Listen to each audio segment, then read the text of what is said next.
According to the Adler, the role of mother is the most important role, yeah, according to his theory, right? Now, let's discuss this. What is this social interest? Adler said that individuals have innate potentials to cooperate with other people in order to achieve their personal and social goals in their life. And people's mental health and personal growth depends on their efforts to contribute to the betterment of community.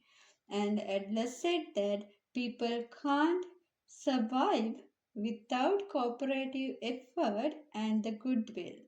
And he said that people born with the potential for social feeling or social interest.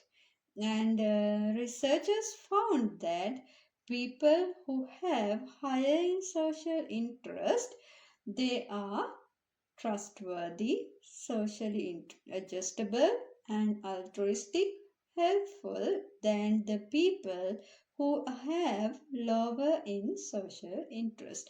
That the person who have higher in social interest, they have low depression and they are low in anxiety and they are low in narcissism.